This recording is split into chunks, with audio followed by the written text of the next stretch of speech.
It's really getting to a point. It's really getting to a point. Every time you leave your house, $50. Pay, buy, purchase. Payment, payment, payment. Gotta buy books. Gotta pay rent. You look up, you out of toothpaste. The next day you go get toothpaste, you out of soap. Normal, everyday, affordable life that many of us got accustomed to back in 2019 is completely over. Affordable life has completely crashed, primarily because of the inflation that's created by the Federal Reserve. That inflation has caused prices to explode in virtually every single area of life. Now, there are millions of Americans that are giving up on their goals of a financially successful life full of peace and happiness. But the question is where are we at with the inflation battle, and just how much exactly has prices of everyday items gone up?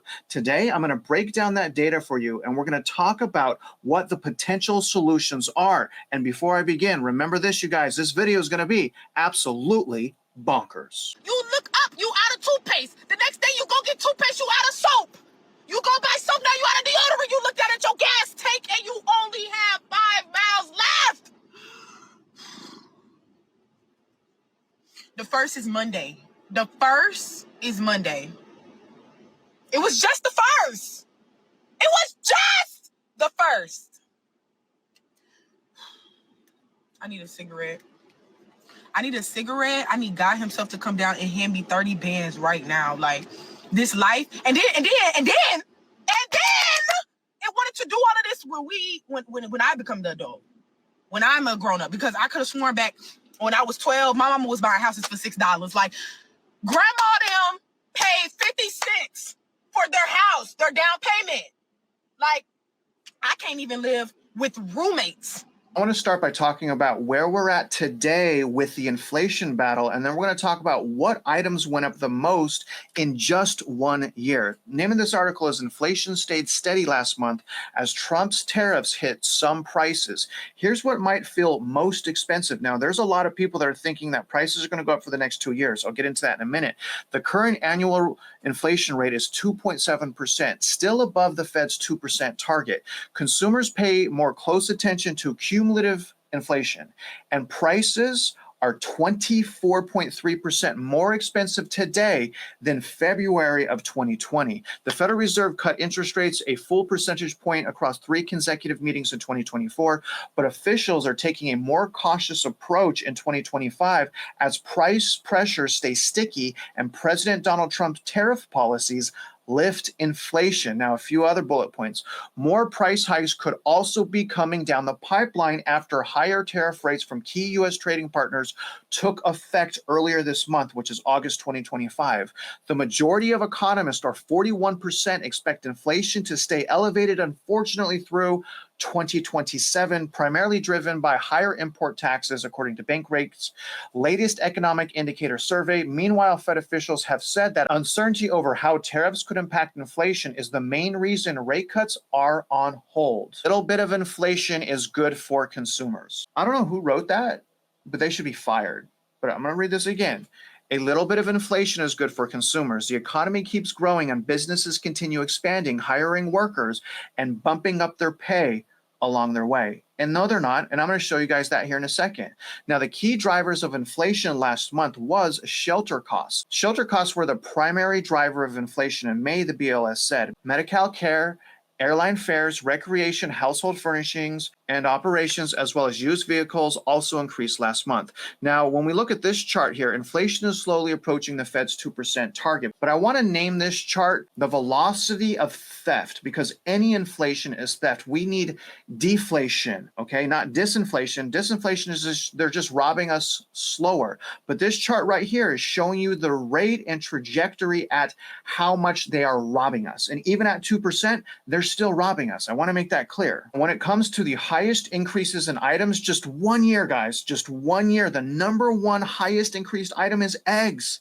And we're looking at July 2024 to July of 2025. Eggs have gone up 16.4%. And coffee, my gosh, roasted coffee, 14.8%. That hurts me. Instant coffee, 14.3%. Utilities for gas service, 13.8%. College textbooks, even though less people are going to college, up 12.9% in 1 year. Uncooked beef steaks, so steaks, That hurts. 12.4%. Audio equipment, 12.4. Other condiments, 12.1. Uncooked ground beef, 11.5. And beef, 11.3%. So I had a total crash out this weekend, and I have just absolutely had it.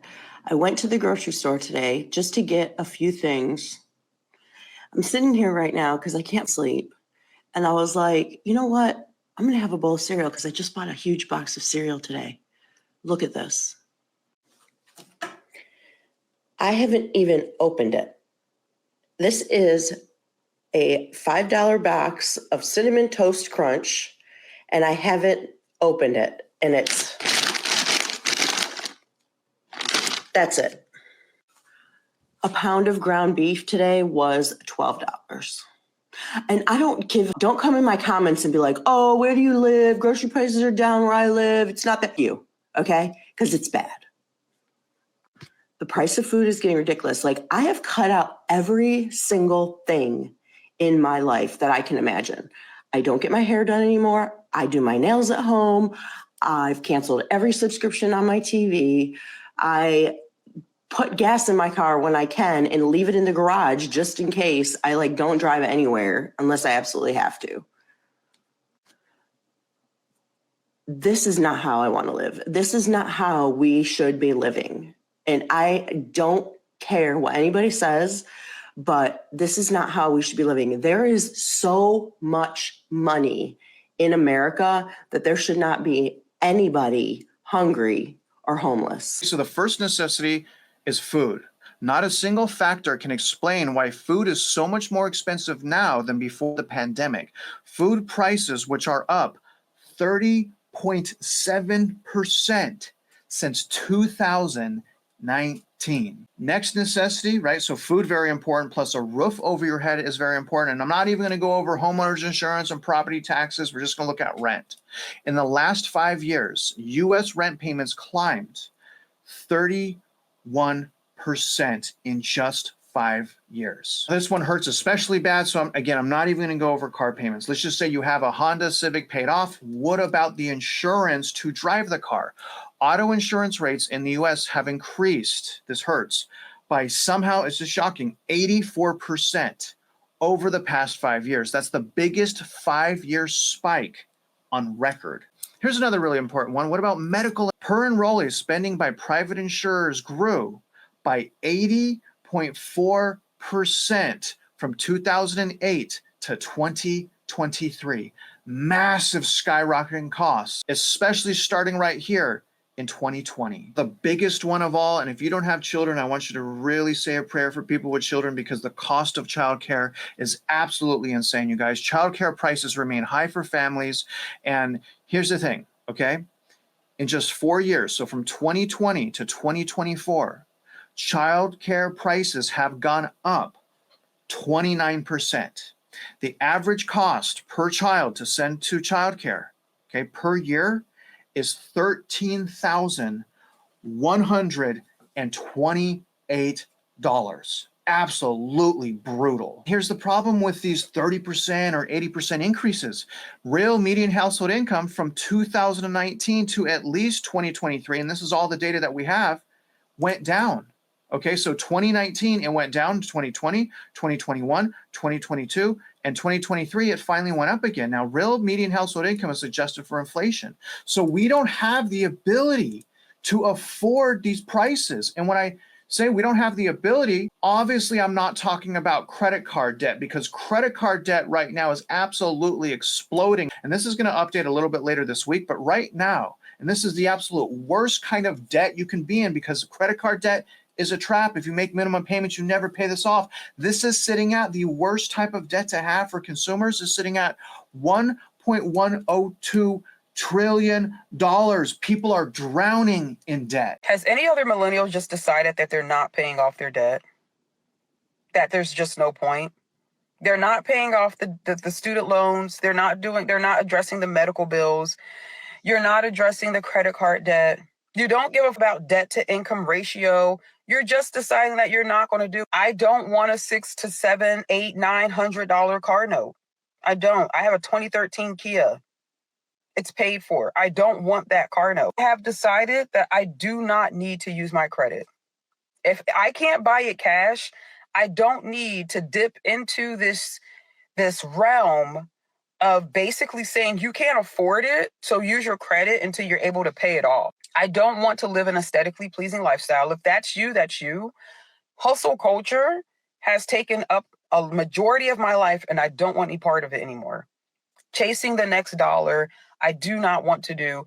Trying to pay off my debt, credit utilization tools, FICO score, I don't want any part. And I just decided that, like, even when my kids get old enough to move out, I'm like, I'm just going to downsize. I might live out of a car. Like, I don't even care at this point. Step number one to a solution is do not give up on yourself. Stay encouraged and buckle down. Do not give up like she did. Now, I understand it completely. Maybe she should file bankruptcy to reset. I don't know.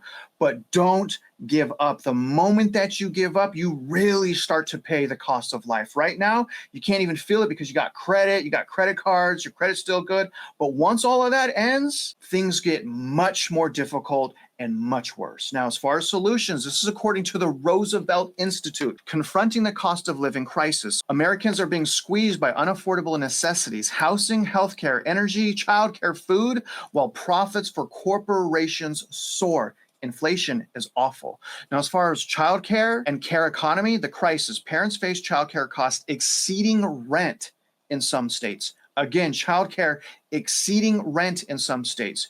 Care work is chronically undervalued, underpaid, and unstable. Our solutions: invest in public options for childcare, after-school care, and long-term services. Treat care as the infrastructure it is, and invest in the supply needed to foster economic growth, labor force participation, and family well-being. Food, grocery prices, and corporate power. Interesting.